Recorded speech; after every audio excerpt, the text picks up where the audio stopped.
Bom, boa tarde. Esse é um momento importante para a gente, não que os outros não tenham sido, né? Mas esse é um momento em que a gente agora faz um espaço de partilha. Eu gostaria que vocês pudessem imaginar que a gente estivesse numa grande roda, faz de conta, sabe brincadeira de criança, faz de conta? Faz de conta que a gente não está no auditório, faz de conta que não está tão frio e faz de conta que a gente está num grande círculo, numa roda, pode ter uma fogueira no meio, como queira. Beira de um rio para alguns, na biblioteca para outros, enfim, num ambiente em que a gente possa estar todo mundo junto, porque a ideia agora é que a palavra circule, que a gente possa conversar. Como que a gente pensou? Primeiro eu vou apresentar aqui essa mesa linda que a gente tem aqui. A gente tem da APSP e JITES a Clarice Paulon. Como a gente não está na ordem, tem que levantar a mão. Clarice. Do Clínicos, Joana Waldorf. Coletivo Capim e Tainara Tusch. Coletivo Psicanálise Periférica, João Salles. Flor de Cacto, Andréa Ruda. Grupo Iniciativa Psi Antirracista GIPA, a Cândida Lucas. O Instituto Fazendo História, a Kate Delfine. Neide Ladrilhar, a Larissa Alves. PIR Psicologia em Emergências e Desastre, a Maria Cristina Araújo, a Cris. E Psi Vozes Carolinas, o Gabriel Basílio. Então, o que a gente vai fazer agora? As quatro oficinas, os 4 relatores, relatoras das oficinas terão 10 minutos para apresentar um pouco a discussão. Depois a gente já passa a palavra para vocês, para naquela roda com a fogueira no meio, quem quiser falar, cuida da palavra, 1 minutinho, 2 minutinhos, aquela falinha assim que a gente vai acomodando, para fazer o debate de tal maneira que nem todo mundo fala o tempo todo. A ideia é que a gente converse. Vamos ver se a gente vai dar conta desse recado, tá bom? Então, a primeira relatora, oficina 1, é quem fez é o João. É isso? Não, Clarice. Eita, é você. É o João. Ensaiei na frente do espelho, gente. Vai lá, João, 10 minutos. Som. E, gente, boa tarde. Que dia longo, hein? Estamos nos nossos 45 minutos finais.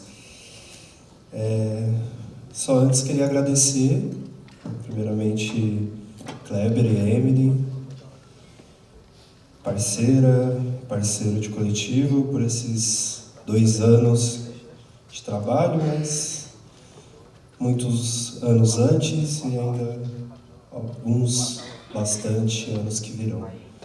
Todos os coletivos, coletivas, queria agradecer porque aprendi muito com todas vocês. Agradecer à Fundação também. A oficina 1 teve como título Psicanálise nos Territórios Marginais, Praxis e Formação diante do desmonte do legado colonial. Foi mediada pelo Raul, e quem compôs foi o Kleber, Caru e Waldorf. A gente pensou numa dinâmica que demos o nome de conversação. É um neologismo, né, que indica, tem como sentido, mudança na linguagem, transitar nessa linguagem, uma conversa que tem uma relação, uma ação, algo do sentir, de se implicar.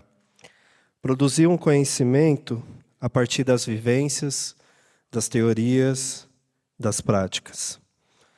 Como Raul disse, um exercício decolonial. Botar o corpo para o jogo, para essa conversa. Pensamos nessa oficina numa dinâmica de conversa e com 2 perguntas disparadoras. Uma feita pelo Kleber e outra por Waldorf. Kleber começa com a sua pergunta. Corpo e território, né, como pode ser uma contribuição para a formação e a praxis dos psicanalistas? Ele começa citando Neuza Santos Souza, no texto O que pode um psicanalista aprender com pacientes psicóticos. Ali, Neuza Santos ela apresenta jeitos diferentes de sofrer. E Kleber, citando Priscila, que cita Miriam, um sofrimento sociopolítico. E aí penso eu, também aprendi com Priscila, quando ela deu aula no coletivo, talvez a gente possa sofrer de um modo diferente, que não esse modo colocado pela colonialidade e pelo capitalismo. O mal-estar sempre vai existir na sociedade, Freud nos ensinou, mas possamos sofrer de modo diferente. E na quebrada, no território de quebrada, esse sofrimento ele é colocado, ele é um sofrimento político. Kleber também cita Milton Santos, território como uso e não como objeto. Para Kleber, uma pessoa é um ser social. Ser social que, às vezes, ou nas lógicas atuais, é capturada pelo capitalismo. Não é uma subjetividade vazia. Apresenta a psicanálise periférica, ou, na verdade, apresenta o psicanalista periférico. Não é somente uma identidade, é um movimento rizomático, né, que aparece na formação. E essa formação do psicanalista periférico, ele se dá na praxis, na teoria, na técnica. É uma praxis crítica, né? Ele vai chamar de honestidade, mas que também é uma ética, ou honestidade ética. Ser honesto com a teoria, ser honesto com a prática, ser honesto na clínica e no nosso percurso. E a clínica pode ter esse objetivo de uma transformação ética para as pessoas que a gente escuta, para os sofrimentos que nós escutamos. Mas ele nos adverte para sermos honestos. Não podemos romantizar e essencializar as pessoas que chegam na nossa clínica, principalmente as pessoas periféricas. Não podemos dizer exatamente antes de escutar o que uma pessoa periférica sofre, senão cairíamos em um outro tipo de violência, em um outro tipo de ideal, ou, como eu aprendi com a Priscila também, um outro tipo de alienação. Os territórios periféricos, eles são estereotipados, né? Se estereotipam os corpos negros, as mulheres negras, os homens negros, as pessoas dissidentes. E aí aprendi com Kleber hoje, na clínica, é importante darmos um passo para trás. Dar um passo para trás para que a gente possa escutar de fato aquela singularidade que é produzida no encontro entre uma pessoa analista e um paciente. Waldorf nos coloca: como pactuamos com as lógicas coloniais? Em que perspectiva, nas instituições, nos encontros, reforçamos esses pactos colonizadores? Conta um pouco sobre o clínicos, né, e os rompimentos com as instituições. Em supervisão e nos encontros, se questionam: aonde estivemos no pacto de silêncio? Como reforçamos esses pactos? Esses mecanismos, essas alianças, quais foram? Waldorf diz que muitas coisas são formadas à ruptura, a partir da ruptura. Possibilidades e potências surgem daí. Isso me fez lembrar que essa é a história da psicanálise. A psicanálise, as instituições, elas nascem a partir de muitas rupturas. Waldorf apresenta o ressentimento e abre aspas. Ressentimento seria ficar com a ferida, não transformar isso em ato, em gesto.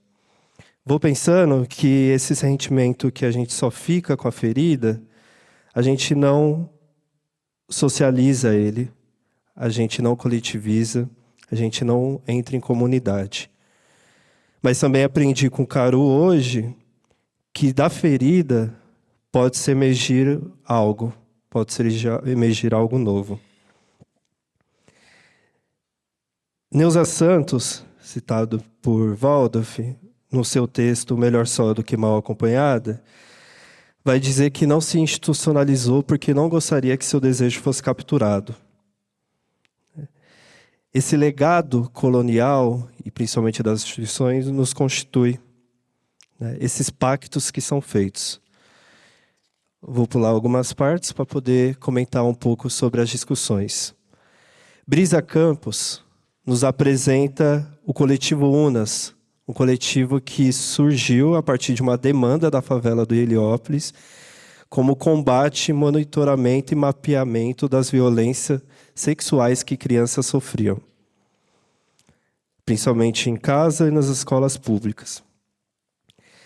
E aí surgiu, dentro desse mapeamento e os relatórios, uma pergunta: o que essas crianças falam em atendimento? Brisa nos traz 3 pontos. As crianças falam sobre racismo, sobre obrigação de frequentar a religião evangélica e sobre violação da intimidade, violação dos direitos. E elas nos colocam uma questão: o que nós escutamos na clínica? Que conteúdo é esse? E eu adiciono: como escutamos na clínica? Barbosa, a partir de uma experiência no terreiro, nos diz que estava um dia conversando com seu pai de santo e uma pessoa, uma bicha preta não binária, diz: eu fui vítima da psicanálise. Quem são as pessoas que são vítimas da psicanálise? Rafael Alves Lima, que eu não sei se ainda está por aqui, em um livro sobre a ditadura, nos mostrou algumas vítimas. E hoje, como que os consultórios particulares ainda revitimizam as pessoas, continuando o legado colonial? Barbosa nos diz que se sente muito incômodo quando psicanalistas dizem que a psicanálise não tem nada a dizer sobre a identidade. É uma negação da identidade isso. Se a psicanálise não tem nada a dizer sobre a identidade, jogamos alguns livros fora. Jogamos alguns livros do Freud fora, do Lacan fora, porque a psicanálise também é feita dessas identidades. Og nos conta também de uma experiência particular. Meu tempo esgotou, eu vou passar só um pouquinho. A raça, para ele, vem primeiro, né? Depois se discute gênero e outros marcadores. E ele nos retoma um acontecimento da semana, onde uma jornalista, ao comentar os astronautas que foram para a Lua, diz a seguinte frase: ali tinha um homem, um negro e uma mulher. Retomando o Fanon, e o homem negro não é um homem?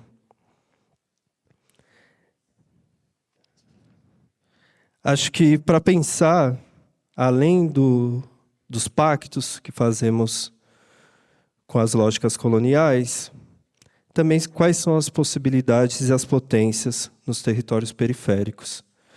O que dentro dos territórios periféricos rompem com esses pactos. O Raul retoma um pouco essa questão da interseccionalidade, né, que também é um deslocamento importante da gente fazer internamente, né, fazer com a gente próprio, no nosso cotidiano, nas nossas relações.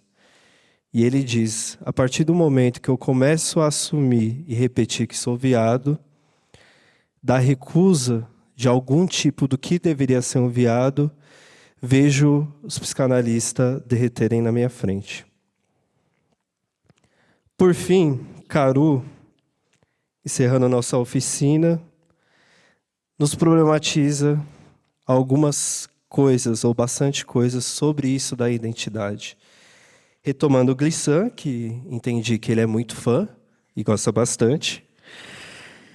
Todo mundo tem direito à opacidade.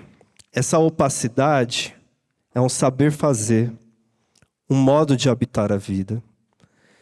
Entretanto, quando o Glissant propõe isso de todo mundo tem um direito, ou deveria ter o direito à opacidade, as pessoas se assustem porque vão dizer que isso é bárbaro. Né? Como assim as pessoas vão ter direito a essa opacidade? E aí ele nos problematiza com algumas questões. Como que a gente vai rompendo com esses binarismos, seja de gênero ou de raça? Qual o peso de sustentar esse outro modo de habitar a vida, essa opacidade, por exemplo, da raça? Fui associando, né, direito, políticas públicas e identidade. Hoje, atualmente, no mundo e no Brasil, com o neoliberalismo, as identidades foram capturadas, inclusive através das políticas públicas. Não reivindicamos mais revolução, somente reformismo. E aí, coloco como uma pergunta aquilo que Caru disse. Como saímos desse binarismo, desse antagonismo, e passar para um outro modo de vida? É isso.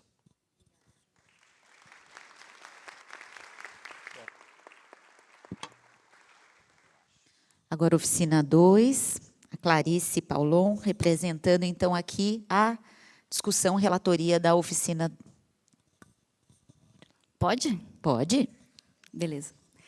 Boa tarde, gente. Sou, então, representante aqui da oficina 2.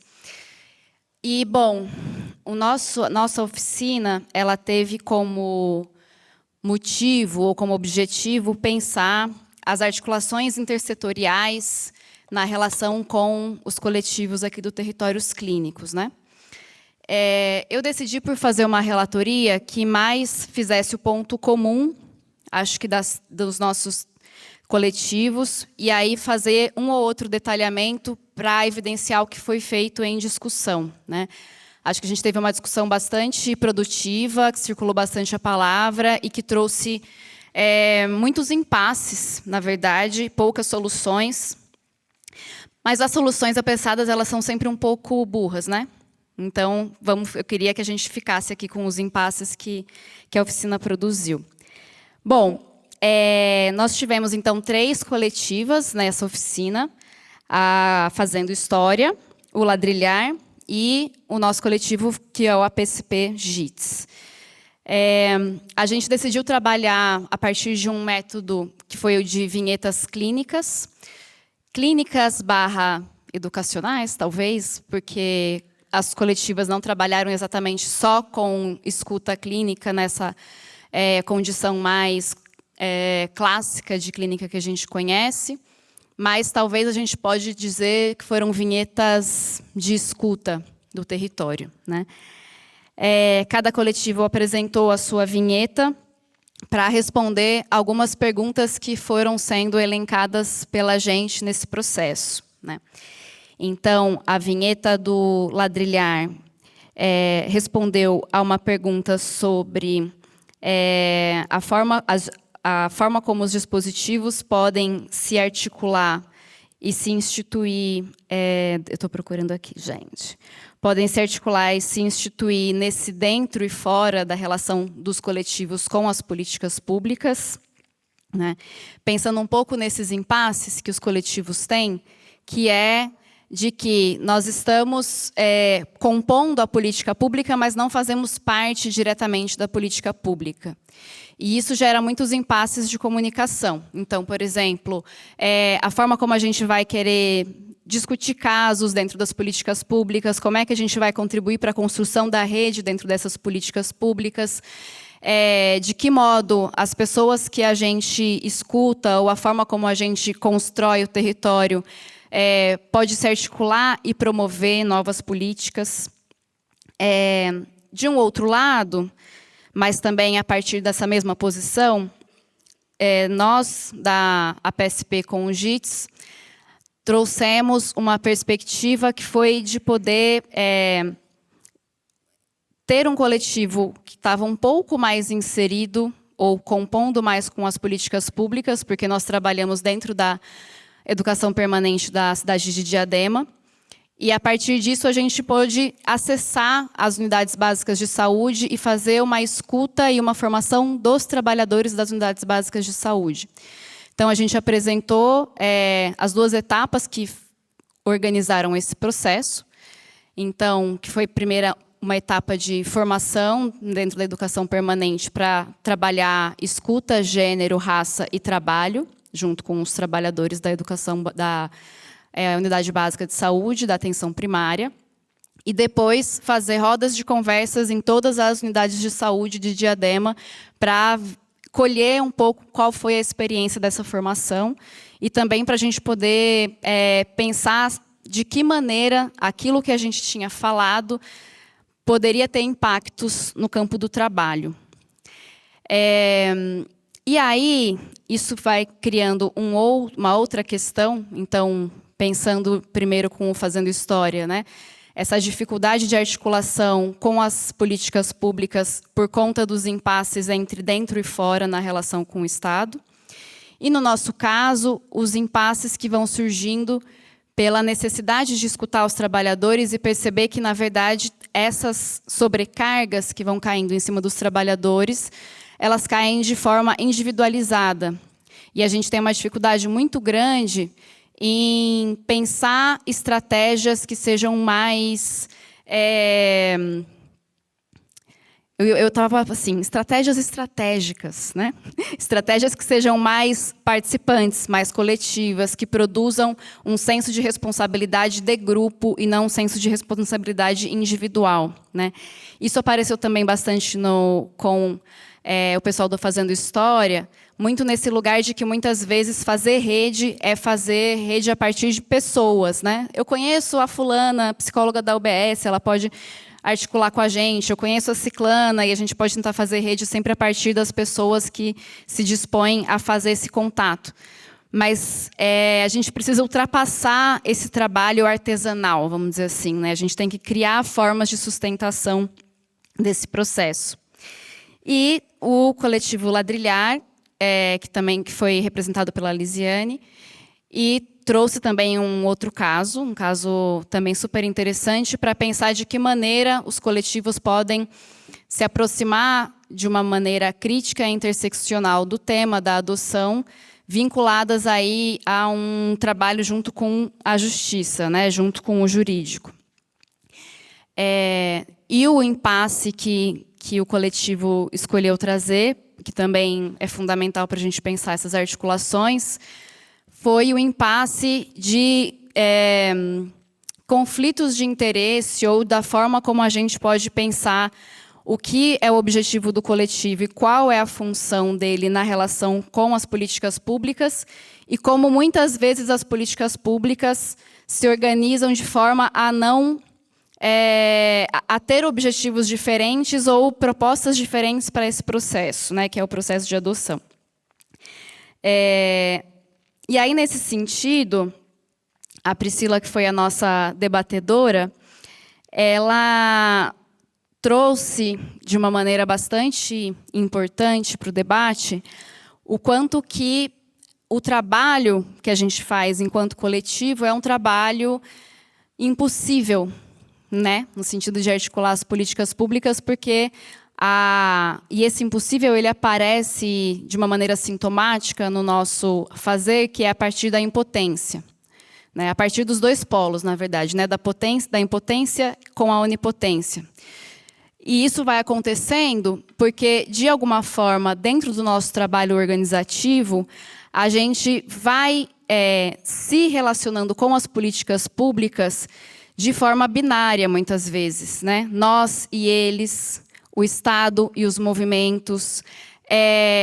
A gente vai se relacionando de forma a competir com as políticas públicas ou a apontar nas políticas públicas o que deveria ser feito, ao invés de fazer uma postura que fosse colaborativa, talvez, sem que nós, enquanto coletivos que estamos fora do Estado, sem que a gente coopte ou seja cooptado por esquemas também cada vez mais privados dessa relação com o que seria vamos dizer assim, o nosso estado de bem-estar social e as políticas públicas instituídas.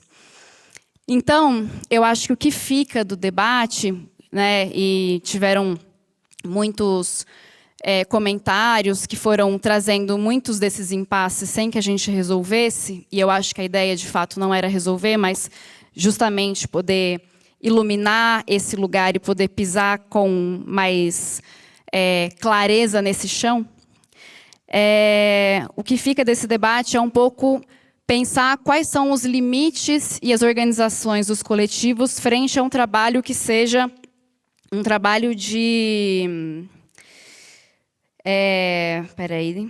complementaridade, né? Um trabalho de complementaridade com as políticas públicas, um trabalho que, de alguma maneira, produza um lugar de fortalecimento dessas políticas públicas e não de derrubada dessas políticas públicas.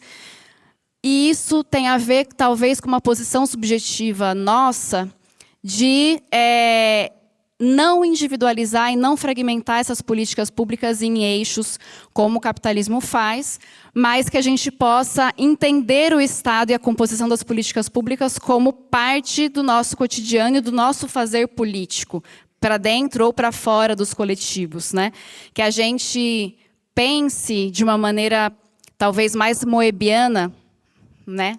Essa relação entre o dentro e o fora que os coletivos e o Estado têm, e não faça dicotomias de ação e de atividade que muitas vezes inviabilizam o trabalho e acabam fazendo com que a gente ou aponte os dedos ou se sinta impotente perante isso. Foi isso, gente.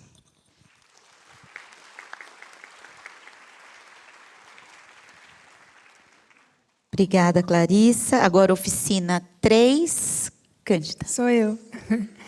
É um prazer estar aqui hoje, com tantas pessoas queridas, tantos rostos conhecidos, né? Enfim, vamos lá. Eu fui fazendo um texto, um esboço, na verdade, porque eu não sou muito do improviso de falar, assim, né? E fui acrescentando pontos importantes que foram sendo colocados no eixo, então eu espero que no fim faça sentido o que eu escrevi. Vamos lá. Enquanto relatora do eixo 3, denominado Caminhos de Escuta e Práticas de Cuidado nas Relações Étnico-Raciais, conduzido pelo coletivo Capim e o GIPA, trago para vocês um pouco do que pude recolher das trocas vivenciadas no início da tarde de hoje. Antecipo de antemão que há muitos pontos de convergência e contribuições mútuas no campo das práticas de cuidado, dos trabalhos desenvolvidos pelo GIPA e pelo coletivo Capim.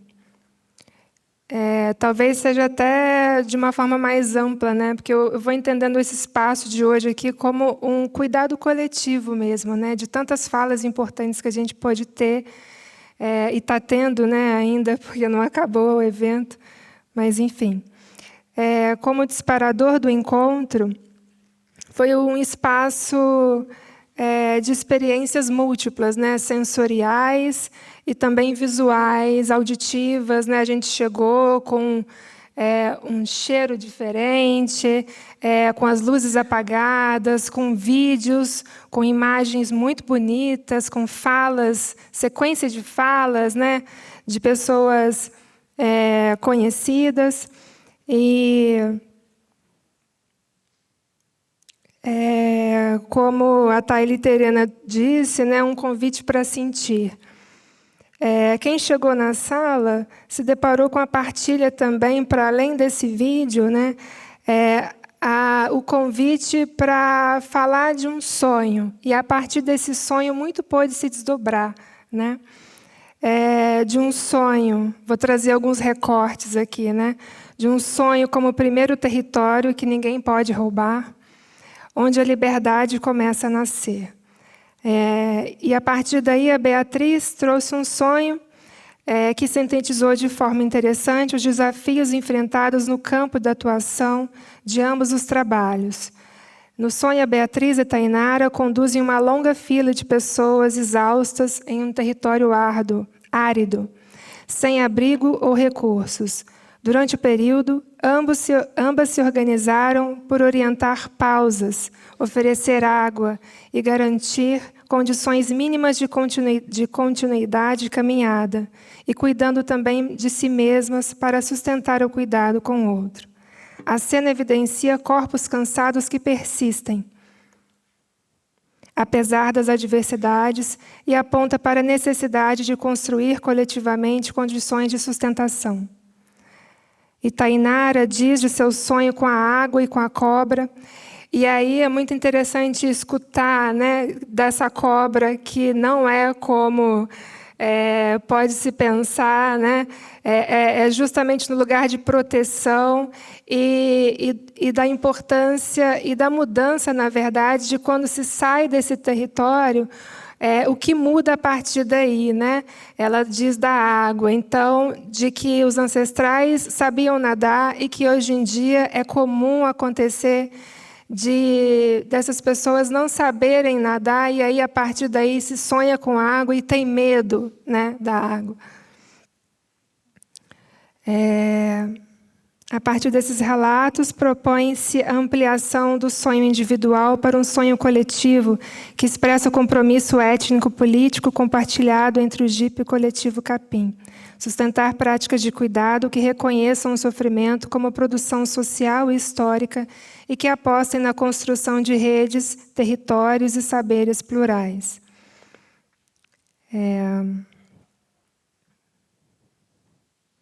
Nesse cenário, o sofrimento não se apresenta como um fenômeno individual, mas como expressão de uma sociabilidade, de uma sociedade racista que produz e mantém desigualdades. A clínica, portanto, é convocada a operar para além de seus referenciais tradicionais, incorporando dimensões sociais, históricas e políticas como constitutivas da experiência subjetiva. Tainara traz a questão do silêncio, por já ter dito algo que é diferente do silenciamento, né? Do quanto perguntas, por vezes, são trazidas com insistência, buscando querer escutar algo delimitado, algo enquadrado.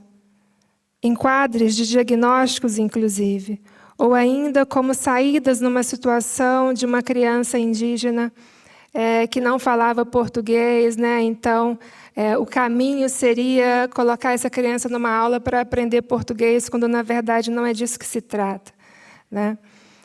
Outro exemplo foi de uma indígena dizendo que busca um psicólogo porque foi tratar da culpa, e a culpa é entendida enquanto uma enfermidade do branco, né?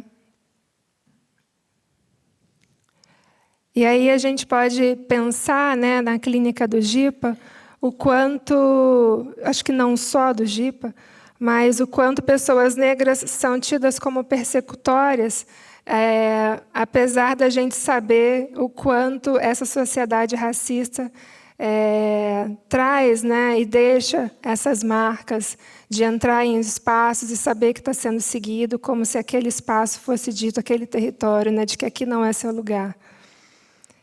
É nesse ponto que se evidencia uma forte aproximação entre o Jipe e o coletivo Capim. Ambos reconhecem a insuficiência de modelos clínicos hegemônicos para dar conta das complexidades envolvidas nas relações étnico-raciais e aposta na construção de práticas interdisciplinares, territorizadas e atravessadas por múltiplos saberes, incluindo diferentes buscas desses saberes, né?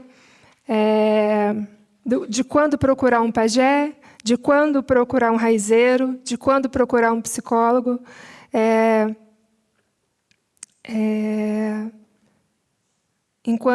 entendendo esse psicólogo enquanto um complemento daquele território. Nem todo negro é igual também, né? Isso de achar que nem todo indígena é igual, porque, enfim, traz isso da gente pensar na singularidade de cada um. A noção de território central no trabalho do coletivo Capim também se mostra fundamental para o Jipa. Pensar o corpo como território implica reconhecer que o sofrimento se inscreve em dimensões que ultrapassam o sujeito, envolvendo relações comunitárias, políticas e históricas. Um sofrimento mental a partir da saída e expulsão de seu território, por exemplo, território sonhado e não entregue em algumas situações, com população indígena.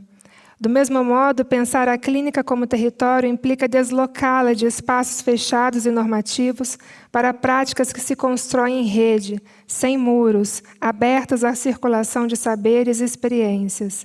Essas perspectivas também se expressam na defesa de uma psicologia, de uma psicanálise comprometida com a sua democratização.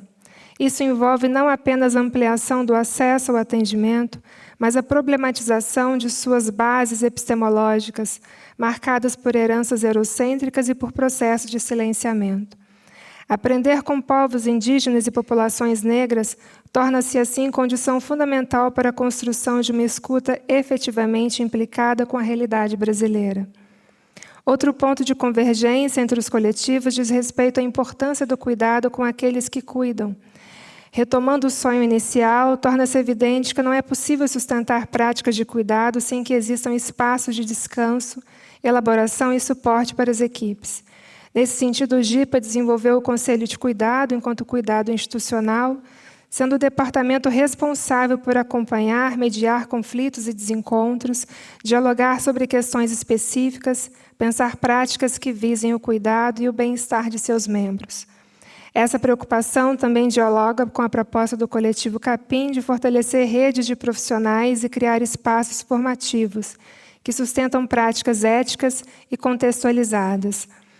Em ambos os casos, o cuidado é compreendido como prática coletiva que exige implicação, escuta e responsabilidade compartilhada. E, por fim, cabe destacar um deslocamento importante identificado, a compreensão de que o cuidado não se orienta necessariamente pela permanência dos sujeitos na militância política. Em diversos casos, processos analíticos possibilitam a construção de outros horizontes de vida, nos quais a saída, seja ela temporária ou definitiva da política, se apresenta como uma saída legítima. Assim, a aproximação entre o GIPA e o Capim revela não apenas afinidades teóricas, mas uma aposta numa construção de práticas de cuidado que sejam, ao mesmo tempo, clínicas e políticas, singulares e coletivas, situadas e abertas à multiplicidade de saberes, tal como no sonho que inaugura esse texto. Trata-se de seguir caminhando juntos, criando condições para que a travessia seja possível, sustentando e, sobretudo, a compartilhada. Talvez, como sugere a imagem evocada pelo próprio coletivo Capim, seja possível transformar o cenário árido em terreno cultivável, um espaço onde o cuidado encontre raízes, espalhe em rede e produza novos modos de existir e resistir. Obrigada.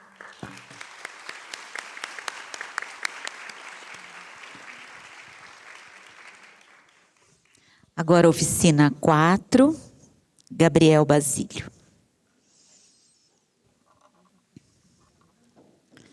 Vai conseguir projetar? Não sei. Conseguiu. Está atrás de você. Então, boa tarde. Sou Gabriel Basílio. Estou aqui pelo coletivo psicultural Vozes de Carolinas Vivas e vou falar um pouquinho da oficina 4, mas vou começar do começo. E aí, então, primeiro peço a licença e a bênção da ancestralidade e agradeço por toda a luta que tiveram para que meu corpo estivesse aqui hoje, presente nesse território, falando. Digo isso porque, no passado, nossa boca foi amordaçada e hoje falamos no microfone. E é uma felicidade dividir esse espaço com tantas mulheres. Pensamos que cada corpo presente aqui é um território. Então, estamos cheios de territórios presentes. Território, como aprendemos também pela manhã, é pisar na terra para sentir, e aí ir. E território e territórios, pensando nas pluralidades. Então, quem escuta o território e quem escuta o território, ou os territórios. O território é corpo e o corpo também é território. O território também é virtual. Acho que aprendemos isso bastante com a pandemia e no pós-pandemia.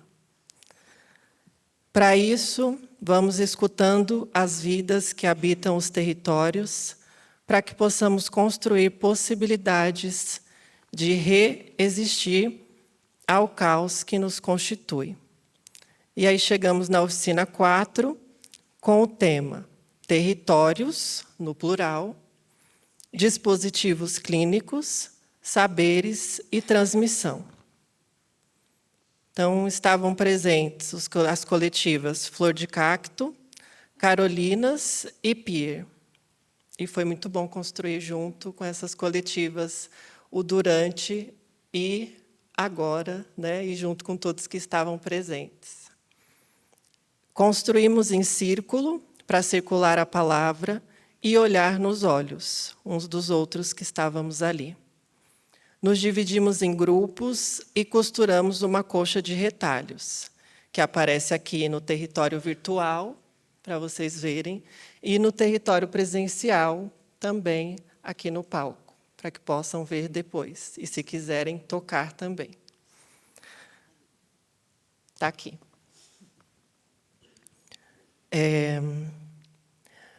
Fomos pensando durante a oficina e vendo também articulações de diferentes dispositivos clínicos e fazer a transmissão destes saberes, destes dispositivos clínicos, como acontece isso nos diferentes territórios e o que cada um traz do seu território. Território foi pensado também como lugar físico e simbólico, onde constrói-se subjetividades. Pensar o cuidado nos territórios, e aí como pensar, e inclusive se pensar, quando a gente constitui e vem desses territórios e somos atravessados por eles. E aí o que vimos presentificado, vimos com um bebê presente, vimos com várias gerações circulando os territórios, né, gerações que circulam os territórios e que estavam presentes aqui hoje, na mesma sala, falando desse assunto. Pensamos os dispositivos clínicos como lugar de disputa de poderes, e aí pensando que o que é dispositivo clínico, do lugar de tensionamento que traz, quem faz, né, e quem diz quem faz os dispositivos clínicos, quem pode fazer e o que é legitimado e por quem é legitimado. Quando a gente escuta, por exemplo, isso que vocês fazem é psicanálise? É psicologia? Esse dispositivo é outra coisa, é outro saber. Mas dizem que não é psicanálise. E os saberes, pensamos sobre conhecimentos e práticas acumuladas pela experiência, pela cultura e nas comunidades, produzindo um cuidado inclusivo e que realmente cuida. Já na transmissão, como compartilhar, multiplicar e transmitir aquilo que é feito e o que fortalece. E aí, pessoas em adoecimento, passando por transformações nesses territórios. Tivemos, inclusive, a fala de uma querida participante que pôde compartilhar a história com a gente durante a nossa oficina. E aí, uma das frases que tem aqui, em um dos... em algum deles, né? Acho que no primeiro, lá em cima, que diz: nos queremos vivas. Então, queremos estar vivas, né? Vivos, vives. Pensamos que a não expressão da dor, ela causa um sintoma, e também a perda do sentido de vida. E aí, como resgatar? Pensar as estratégias de produção de vida. Aprendemos sobre a aprendizagem do florescer, vindo de um processo de luto. Então, como o plantar e o ensinar a plantar pode nos ensinar a florescer durante esse processo de luto. E também nos questionamos quem tem direito ao luto. E aí, do cacto, nasceram flores. estar nos territórios, pensando que o território é dentro, é fora, é entre, é nas margens, é nas bordas e é trânsito. Usamos os diferentes dispositivos nos territórios, e aí disseram uma frase, trago aqui alguns recortes, que é: podemos perder tudo, menos a esperança de dias melhores. Um questionamento: os movimentos, de onde viemos, onde estaremos e para onde vamos, e o que fica desses territórios que passamos. Quais clínicas fazemos nos diversos territórios que ocupamos? Território que, como lugar de passagem para sonhar, e mais do que sonhar, realizar. Nos encontramos ali naquela sala com pessoas de lugares diferentes do território Brasil, aqui em São Paulo. E aí pensando que o coletivo é construído no território também. Então, a palavra território aqui se repete mesmo. Usamos o girassol como símbolo que representou o pertencimento criado no grupo, aparece aqui em vários. A música apareceu como dispositivo clínico, plantar, caminhar. Foi dito que na favela a desgraça aparece contrapondo a potência, ou a potência contrapondo a desgraça. Que o tempo aparece também no encontro ou no desencontro da encruzilhada dos caminhos nos territórios, e apareceram símbolos de diferentes territórios. Jéssica compartilhou uma frase de autoria dela conosco, que fechou e abrilhantou a nossa oficina, que diz o seguinte: entrelaçando vidas em busca de uma sociedade menos dolorosa. Podemos pensar que foi o que fizemos costurando esse bordado, que representa esse encontro que tivemos aqui hoje. E o nosso último bordado ficou em branco, né, pensando que não está preenchido. E aí com a perspectiva de continuidade, que nós continuamos e a roda continua girando. Como Carolina veio da favela, e eu também venho do Grajaú, termino com um poema que me marca e me acompanha, que é de Maya Angelou, Eu Me Levanto, que diz: da favela, da humilhação imposta pela cor, eu me levanto. De um passado enraizado na dor, eu me levanto. Sou um oceano negro, profundo na fé, crescendo e expandindo-se como a maré. Deixando para trás noites de terror e atrocidade, eu me levanto. Em direção a um novo dia de intensa claridade, eu me levanto, trazendo comigo o dom de meus antepassados. Eu carrego o sonho e a esperança dos escravizados. E assim, eu me levanto e nós nos levantamos. Obrigada.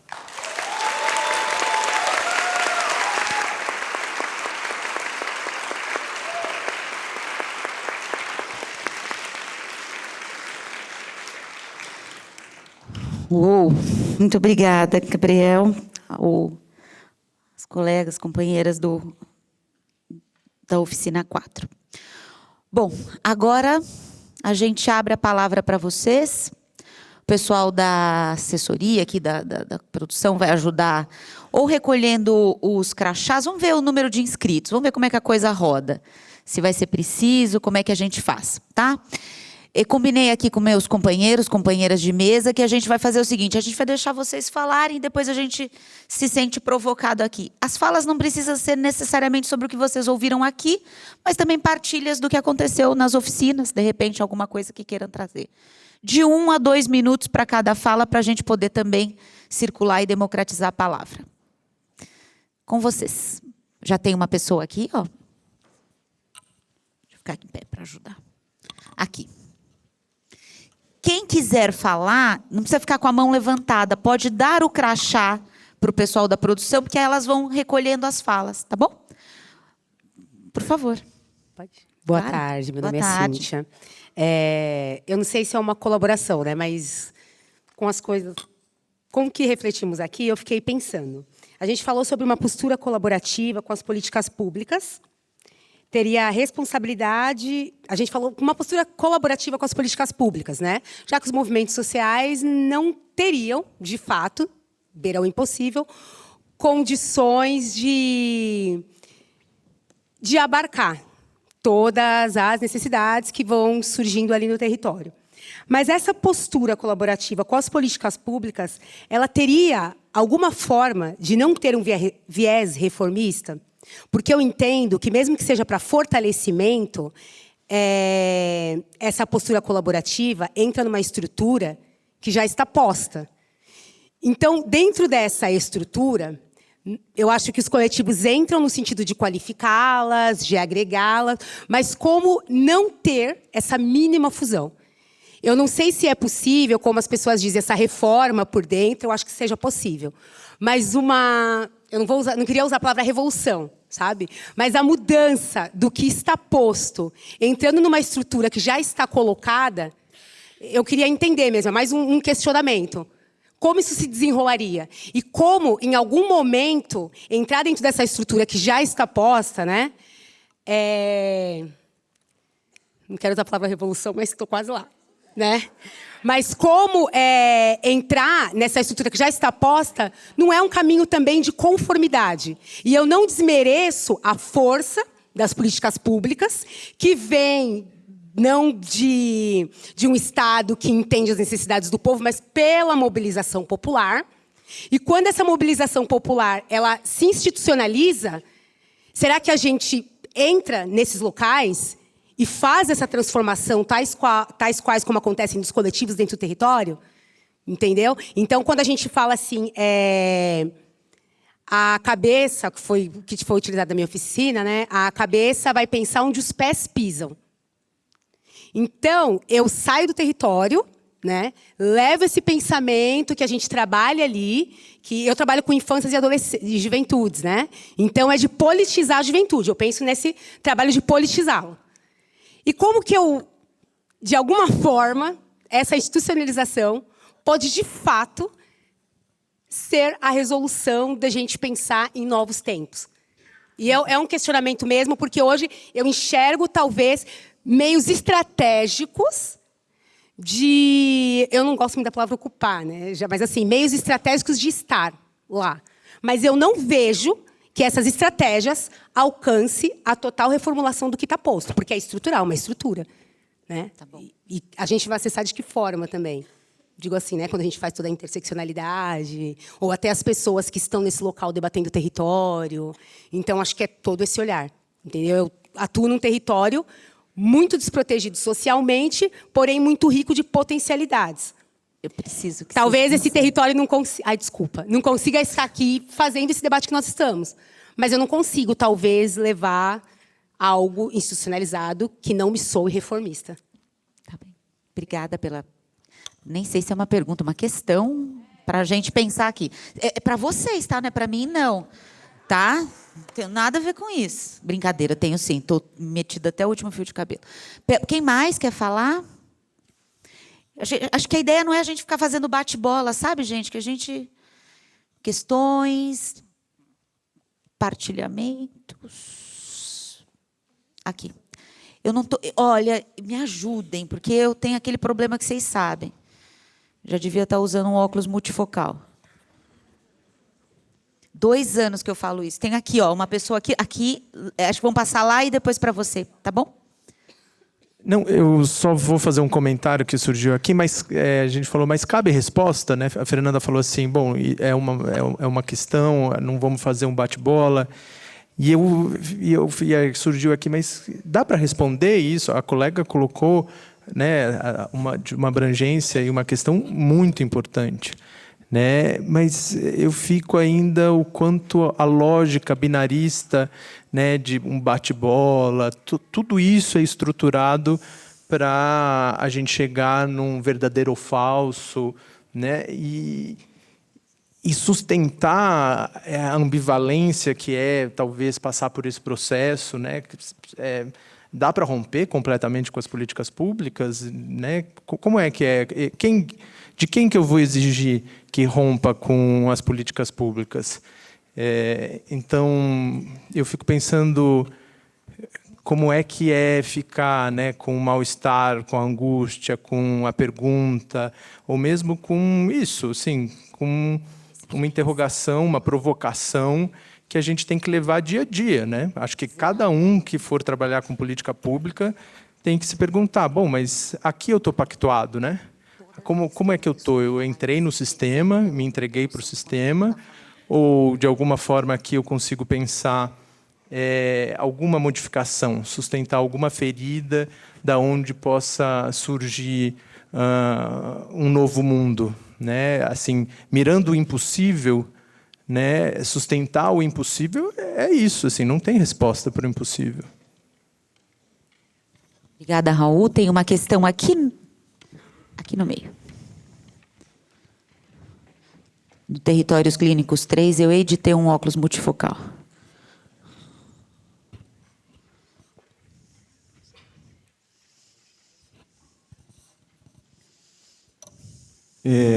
Quando a gente pensa caminhos para escuta no território, é um movimento de transformação, mas de alguma coisa que já existe, que é parte de um projeto de silenciamento. Então, para alguém abrir a boca e falar, eu diria que já é uma transformação das relações sociais que estão colocadas, porque as pessoas, de uma maneira, aprenderam que alguns falam e outros escutam, mas escutam no sentido de se cala, se faz aquilo que se espera que fosse necessário. E dentro da sociedade que hoje nós vivemos, basicamente tem duas direções que todos nós estamos. O primeiro é cada um por si, e o segundo é imediatismo. Com esses coletivos que eu vi, vocês estão propondo uma transformação, que eu diria que é uma revolução, porque está se propondo um outro paradigma no sistema, que é o caminho da comunidade. Então, você está unindo aquele território, não é deixa de cada um por si, existe alguma unidade que venha assim, a colocá-los em conjunto. E o segundo é garantir que exista futuro. O sonho, do jeito que foi pensado, é alguma coisa que não é só da pessoa. Dentro da visão ancestral, a gente está aqui para alguma coisa muito maior, e essa coisa não necessariamente está no tempo calendário, um tempo cronológico que a gente imagina que possa vir a acontecer. Então, cada um dos coletivos que foram apresentados aqui tem uma atuação relevante. Os resultados não são imediatos, mas são a possibilidade de algo novo existir e algo que traga vida, porque o que a gente vê é cada vez mais morte e cada vez mais medo da pessoa existir. Então, isso, de alguma maneira, é muito bonito ver essa relação, porque o futuro está sendo construído a partir desse tipo de atividade. Obrigada.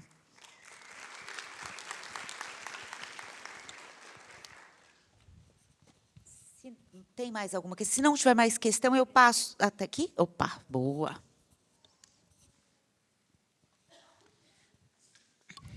Tem uma coisa que eu acho muito interessante de se salientar. Tanto em política pública como no território, a gente não consegue fazer nenhum processo de saúde mental e de promoção dessa saúde mental sem uma territorialização. E aí eu falo também de um lado de produções culturais. A gente falou sobre território também como ambiente fértil, como espaço fértil. Então, por que não pensar, e como alguns coletivos também foram trazendo, a potencialidade do território da pessoa e o que tem já no território da pessoa enquanto projetos. E projetos culturais, projetos de arte, de música. E aí, por que eu falo isso?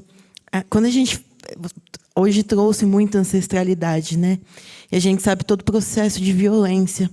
Mas a gente também sabe o quanto a dança, a arte, a música fez o que estivemos aqui enquanto ancestral, né, como pessoas que vieram depois, mas o que foi que deu força, o que sustentou muito dos nossos povos que sofreram. Então, eu acho muito importante salientar o que já tem de ambiente fértil, utilizar como ferramenta também para a saúde mental. Muito obrigada.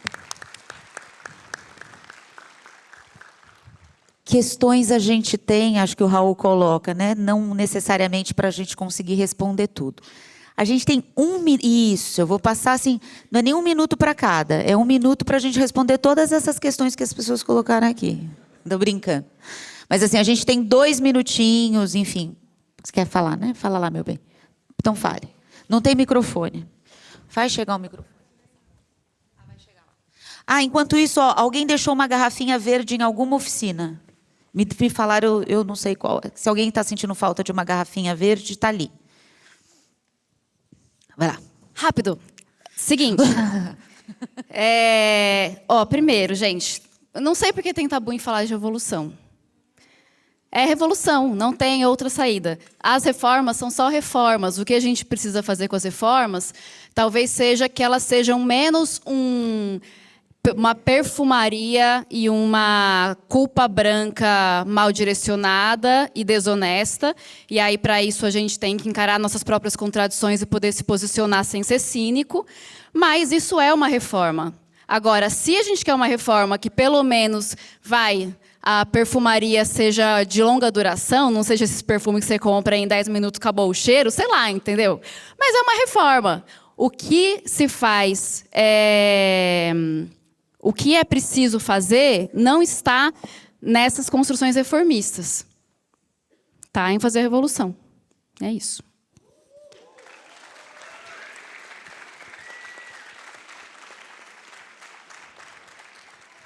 Vocês estão confortáveis com essa... Não, para mim acabaria aí a revolução e já então, era, tá então, ligado? Pronto. Tipo, é isso. Boa. Então, queria agradecer imensamente Clarissa, Valdo, Tainara, João, Andréia, Cândida, Kate, Larissa, Cris, Gabriel, ao trabalho desses 2 anos, aos coletivos, a vocês, aos coletivos, a tudo que vocês representaram para nós no projeto Territórios Clínicos. O Territórios Clínicos tem a marca de vocês. Muito, muito, muito obrigada. Muito obrigada a todos vocês que estão aqui. Calminha, que não acabou. Eu me despeço aqui, a gente se despede aqui. Eu vou convidar a Tide e convidar a Amanda para fazerem a fala de encerramento final. Muito agradecida por esse dia de hoje.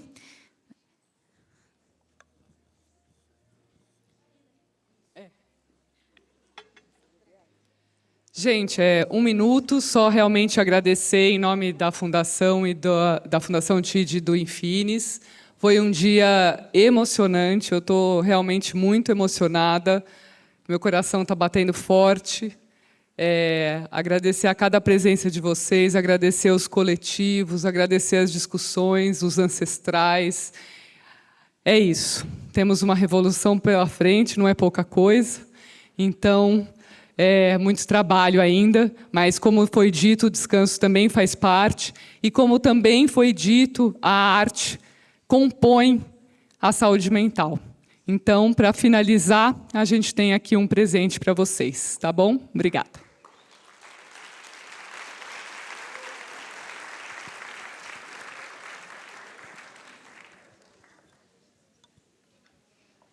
Quando eu pergunto se você está bem, eu quero saber se você está bem mesmo. Daquele momento que a gente deita a cabeça no travesseiro, e não de quando, por obrigação, vocês falam que está suave, parceiro. E seu psicológico está inteiro? Ou as paranoias já te consumiu? E os dias para descanso que você nunca mais viu, você está dormindo bem? E as coisas para te tirar da sua realidade que você já virou refém? Você segue achando engraçado ter uma vida de sedentário? E as hidratações na pele? Tá em dia? Qual foi a última vez que no seu silêncio você curtiu sua própria companhia? Tá vivendo como quer? Ou tá só existindo e a vida tá fazendo contigo o que ela quiser? Somos da nova geração, da luta, a salvação de todo o pessoal. Mas não do individual. Me empurraram o estereotipo de forte e eu não consegui recuar. Hoje eu só tenho a certeza de que eu não posso errar. É que eu sou pesada demais. E tá foda de me aguentar. O quanto a militância já te salvou.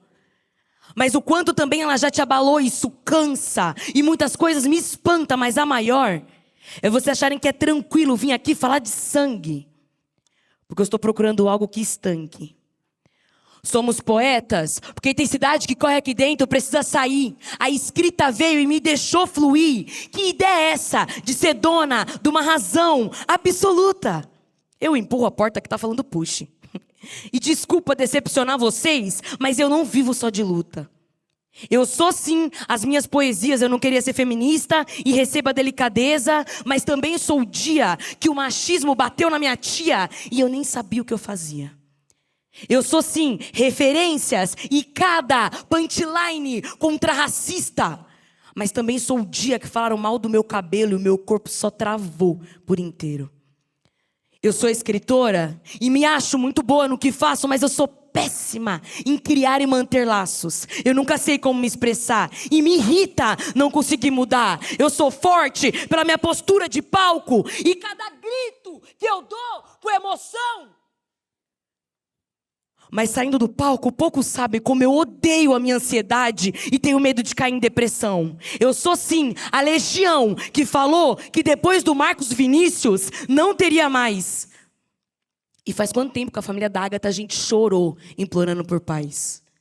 Toda poesia eu falo como a gente vai ganhar, mas nessa daqui eu perdi. Eu não sei como prosseguir. Preparar terreno dói. E é só depois da morte que constrói a nossa fama de herói. A gente já salvou muito com a poesia. Mas isso só vale se salvar vocês também, poeta, sabia? Por isso, tira um tempo para vocês. Descansa, militante. Dê risada de memes que não faça sentido. Assista algum filme que você acha divertido. Beba um copão de suco de laranja. Se não tiver tempo, arranja. Escreva sobre amor, amizade, comida. Pega a sua vida e recupere a graça. Dê risada pra caramba. Vá pra algum samba, não fique mal por chorar. Bota pra fora o que tá te agoniar. Tranquilize sua mente. Pra que assim, quando você estiver bem, você possa respirar. E com o psicológico intacto falar, e aí, quebrada, hoje, qual é a guerra que a gente vai enfrentar? Obrigada.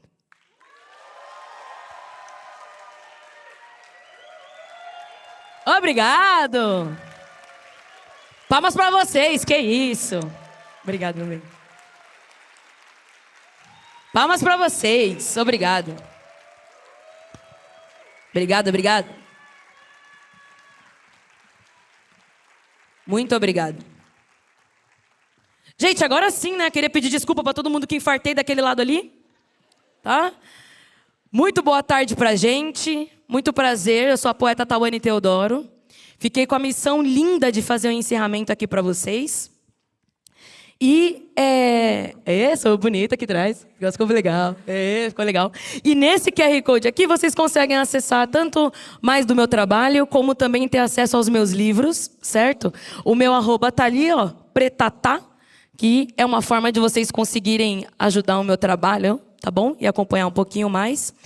Mas além dessa primeira poesia, fiquei na missão de recitar mais duas aqui para vocês e também de explicar um pouquinho, né, do meu processo artístico. Bom, eu sou uma cria dos slams, que são as competições de poesia falada. E eu entro nesse movimento em 2016, através dessa junção de arte e educação. Né? Eu fui uma aluna do cursinho popular Carolina de Jesus, que fica no Capão Redondo. E dentro desse cursinho tinha o movimento dos saraus frequentes, os professores frequentavam muitos slams. E aí um professor, sempre um professor, me indicou ir para um slam, passou como lição de casa que a gente escrevesse uma poesia. E aí o resto, ainda bem, foi história, certo? Então chegou esse ano, completando 10 anos de carreira. E vou apresentar mais duas poesias aqui para vocês. Uma que normalmente eu recito nos slams, né? E outra também apresentando o movimento do slam para quem não conhece. Tem alguém aqui que não conhece o slam? Ai, que bom. Poucas pessoas, tá tudo bem. Tá tudo bem quem não conhece também, tá, gente? Tá tudo bem. Mas vamos lá, vou apresentar para essas pessoas que falaram que não conhecem o que é o movimento do slam. Querido Islã, eu queria pedir desculpas pelo tanto de lágrimas tristes de sangue que derramamos nos seus palcos. A gente sempre fala que você salvou nossa vida, mas nenhum eu te amo é endereçado a ti nesse microfone e isso é um saco. Eu não quero romantizar nenhum processo. Ninguém nunca escutou nossas dores, então é óbvio que na primeira oportunidade íamos desabafar em excesso, mas eu vejo tanta reclamação sobre você, sendo que tu é um movimento, ou seja, um conjunto de ações de um grupo de pessoas. Aí as pessoas te julgam sem mover um dedo para a mudança acontecer? Ué, eu tô há anos fazendo as contas, o resultado parece nunca bater, então desculpa, tá? Esquece os BO. Hoje eu só vim te agradecer por você ser essa onomatopeia que mudou meu jeito de viver. Me deu outra visão de futuro e uma criatividade ampliada. Responsabilidades, pesadas, mas que ficam leves na maioria das vezes porque eu sou apaixonada. Me roubou madrugadas, onde passei escrevendo ou chegando de rolês do outro lado da cidade. A verdade é que você me bagunçou para poder me arrumar. Eu descobri várias eu com você e gosto mais de mim depois que eu passei a te amar. Através de você, o meu currículo hoje tem várias páginas. Igual os livros de autoria própria, que eu já tô indo pro terceiro e nem é pelo dinheiro. Porque convenhamos, se fosse, tava todo mundo lascado. Você me ofereceu um microfone e um sonho. Na verdade, só o sonho, o mic também era raro, mas as ideias eu abracei, sonhei e pouco a pouco realizei. Eu me reconheci aqui e tenho como meta tornar possível para outros, assim como foi para mim. Suas 4 letras significam barulho alto, forte, que nem a mudança que você faz com quem te conhece. Ninguém é o mesmo após escutar uma punchline incrível, seguida de um coro de pô! Esquece. A partir daí é viciante. Espalhamos como é bom no nosso meio, feito fofoca, o processo é parecido para geral. Apaixonante. Obrigado, Islã, por me dar a caneta para que eu possa contar a minha história, por me usar de instrumento para mudar outras trajetórias, por me tornar inspiração depois que eu tanto me inspirei. Obrigado por cada jovem com o olho brilhando, por cada senhora escutando, por cada criança correndo, por cada adulto gritando, eu te amo. Porque você me mostrou que eu posso ser escutada, mas me revelou o seu segredo, que o mais importante é saber ouvir. Quando eu quis desistir de ser artista, você não me deixou cair. Obrigado. Hoje eu não tenho mais tanta vontade de correr dentro de você, mas eu corro por você e te defendo como você fez comigo. Eu te amo muito. Obrigado por ser um movimento que mudou a minha vida e o meu jeito de pensar. Conta comigo, eu vou lutar para a sua essência nunca acabar.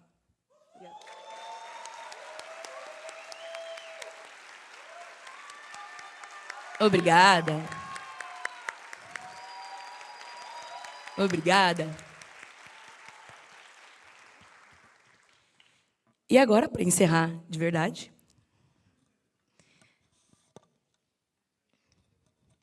a poesia de nós sempre foi tirada. Ou melhor, mal era apresentada. E quando era sempre de uma forma eurocentrada, não tinha como a gente se sentir representada. Era necessário, muitas vezes até um dicionário para a gente entender, não mostrava o nosso lado quebrada de viver. Ainda bem que me apresentaram o outro lado da poesia. A deles é até legal, mas já pararam para escutar a nossa poesia marginal? De Luz Ribeiro, a Jéssica Campos, de GTR e a tantos outros, cê é louco. Aí o jogo muda e a casa grande surta. O opressor gela ao ver o oprimido se levantando. As nossas lutas viram combustível e nós saímos recitando, atirando poesia. Falando da nossa realidade. Isso sim é sinônimo de felicidade, porque a nossa essência é pura resistência. Sei que ainda sou muito nova, mas já consigo compreender. Poesia não é só o escrito, e sim uma forma de viver. E posso afirmar que a melhor poesia que tenho é a simplicidade da minha avó no meu caminhar. Dona Cleide, que mesmo sem muito entender, acredita mais em mim do que eu jamais vou crer. Sempre me apoiando para que eu continue sempre sonhando, e isso sim vai me levantando. Através do apoio de família e amigos, nós vai driblando todos os perigos. Nas minhas poesias, busco sempre passar minha mensagem e pode esperar que aqui é sem massagem. E tem que ser desse jeito. É tanta falta de respeito. É cada coisa que eu tenho que escutar. Vivem a nos humilhar. Meça seus privilégios, parça. Pra que vir me xingar? Mas se você quiser assim, a gente também sabe brincar. Vivem nos humilhando, querendo que a gente retruque acariciando. Aí não dá pra aguentar. Há anos nos silenciaram, mas agora isso vai mudar. Agradeço aos saraus e aos slams que me formaram e assim me prepararam para o mundo de uma melhor forma enfrentar. Sou cria da casa do Cursinho Popular Carolina de Jesus e do Slam das Minas e não tinha melhores lugares para começar. Agradeço por até hoje ajudarem no meu caminhar. E eu serei uma eterna aprendiz e ficarei feliz em uma ideia trocar. Mas respeito para ser respeitada, isso jamais vai mudar. E hoje, a cada palma batida, a cada sorriso dado, a cada lágrima escorrida, a cada pão gritado, sinto que não escolhi o caminho errado. Desculpa se eu não sou aquela princesinha que geral acha legal, mas a culpa não foi minha e sim dela, da poesia marginal, que me inspirou, me inscreveu. E agora, muito prazer, eu sou a voz da periferia.